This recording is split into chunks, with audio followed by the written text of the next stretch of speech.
Hello, everyone, and welcome back. Today we're looking at the Mneffe class Superluminal uh, personal shuttle. This was a rapid passenger shuttle produced by the Durotech industry during the early years of the Galactic Empire. Uh, so another one of these kind of off the beaten path kind of shuttles here. Characteristics: the Mneffe class. Oh, I think I lost something here. There we are. Something happened. Anyways, um, this, the Muffle class Superluminal was comprised of a long central fuselage slung beneath a semicircular wing, capable of carrying up to six passengers and 20 metric tons of cargo. The Mneffe class required a pilot and co-pilot to operate, although it could be flown with just a skeleton crew of one. For defense, the vessel was armed with a turret-mounted double laser cannon. It was built by Durotech. Let's see. The following section was cut content contains information cut from the final release of the Star Wars medium, otherwise unpublished. Okay, so this just saying here on Wikipedia that there's just stuff that it couldn't have on here. This comes to us from West End Games for the elusive No Disintegrations book. So another one of those ships that were designed really for one of the Star Wars campaigns done by West End Games. All right, so then when we look at the actual stats that we have here from West End Games, um, this is a general alignment. It is during the Rebellion era. It is a starfighter scale. Trying to fix that up here quick. A crew of two with gunners of one. So in other words, you're really looking for about three people. You could run it with two,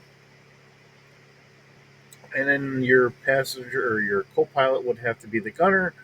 Or the third option would be you run it as one person. Your guns are going to be locked forward, so you're not going to be able to track anything. You're just going to have to do some dogfighting. We'll have to see exactly how well this does for dogfighting. May or may not be a very good thing here. Okay, we have passenger capability of six people. We do have cargo capacity of 20 metric tons and enough consumables for 1 month. Brand new, we're going to be looking at about 200,000 credits and used about 100,000 credits. Hyperdrive, we do have a primary hyperdrive of a times 1 and a backup hyperdrive of times 10. This does have a nav computer, has a maneuverability of 2D. So, as far as dogfighting, it could be worse. Um, if you're, excuse me, if you're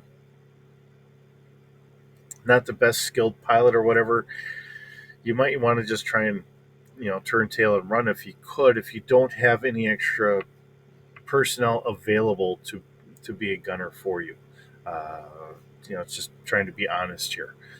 Otherwise, you do have a space of 7, so it's not a very fast ship. It's not the slowest, but it's not very fast. I believe if we look at the old stats, your Y wing was an 8, so you're a little bit slower than an old Y wing. So not the best. Atmosphere wise, we do have a speed of 1,000 kilometers per hour. It does have a nice resilient hull at 40 plus 2. Has a shields of 2D, so it can take a little bit of a punch trying to maneuver around in that regard. Sensor wise, we have passive scanning at about 2 kilometers with a 0D additional roll. An active scan out to 4 kilometers with a 1D additional to your roll. A search, which goes out to about 6 kilometers with a plus 2D to your roll, and a focus of 300 meters with a plus 3D to your roll. Weapons wise, it does have the double laser cannon. It is turreted. Let's see. Yeah. So this kind of can be fired, and I don't know why it's F5I, can be fired from the cockpit at a fire control of 0D. So in other words, you're just lining everything up, and if you're watching this and you're watching how I'm doing the GI Joe, usually whenever I'm doing ships like this, I will give a little extra. Um, I would probably add in the fire control. I know it says it here.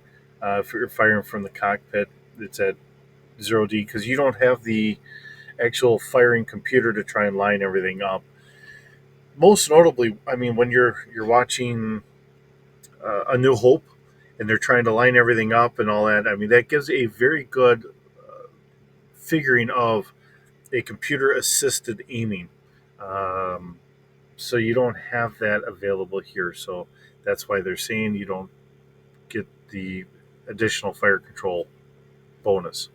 But if you are in the turret, you do have a fire control of 2D for your added bonus for trying to hit something, and it does 5D damage. So, not the sharpest teeth in the world, but you know what? For a small personal shuttle, it's not, or passenger shuttle, it's not bad.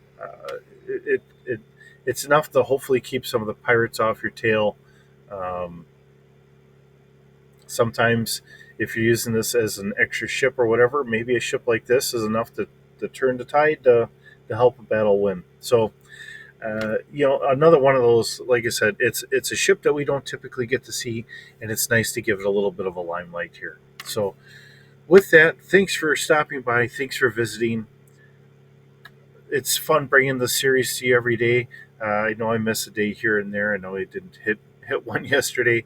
Got caught up trying to do things around the house and trying to get everything done there. So, but as always, we try to get this out every day, uh, if not almost every day. Thanks for stopping by. Hope you're having a wonderful day. We'll see you in the next video.